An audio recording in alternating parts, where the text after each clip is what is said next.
I mean, it was still way too hot for me to even go near Vegas. Movie fans around the world are familiar with the bloody end met by Las Vegas mob boss Tony Spilotro and his brother Michael. In the film Casino, the characters based on the Spilotro brothers were taken to an Indiana cornfield, then were beaten to a pulp one at a time with baseball bats, then buried while still alive. In Chicago, federal prosecutors are prepared to make the Spilotro murders a centerpiece of the massive prosecution of 14 mob figures. The case that will be presented at the Dirksen Courthouse lists 18 murders in all, along with many other crimes. But because of their movie notoriety, the Spilotros are likely to get top billing.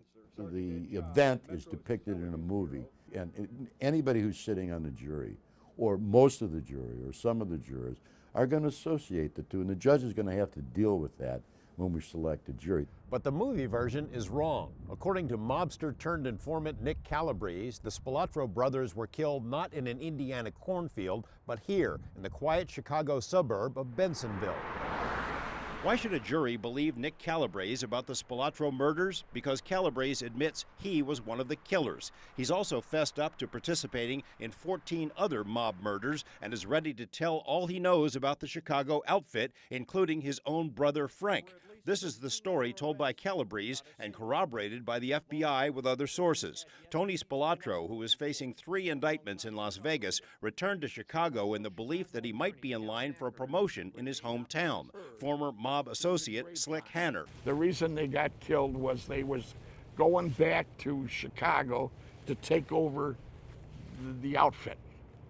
He was getting his crew together and telling them all we're going back to Chicago. Acting boss Joe Ferriola, now deceased, saw it differently and ordered the murders. Spilotro's presumed boss, Joey the Clown Lombardo, allegedly signed off on the hits. The Spilotro brothers were wary about going to a meeting but changed their minds about taking guns along, presumably because someone close to them put their minds at ease. According to Calabrese, the Spilotros were picked up by James Marcello, currently listed as a boss of the outfit, and were driven to the Bensenville suburb to a house near this intersection. Tony was supposed to get a promotion. Michael was to become a made member. When they got to the house, they were taken to the basement for the ceremony, and that's where Marcello, Calabrese, and 4 other men beat them to death. At least 2 men, including hitman John Fecarata, put the bodies in a car and jumped on the highway. As the I-Team learned, one of the first signs they would have seen directs them toward Indiana and the cornfield. Former Spilotro underling hitman Frank Collada tried to put Spilotro away himself, but is still bothered by the imagery. If I had to kill him, I couldn't kill him that way.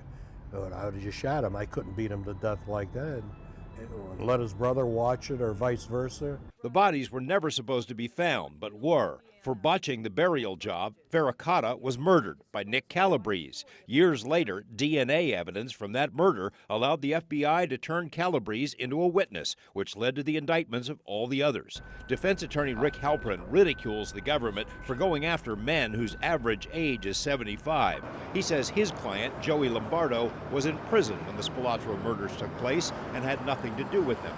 It's decades later, but the trial will still be watched in Las Vegas, where family ties run deep. This year, when Rocco Lombardo, brother of Joey the Clown, appeared in federal court, he was defended, ironically enough, by attorney John Spilotro, the nephew of Tough Tony. Yeah, but everybody else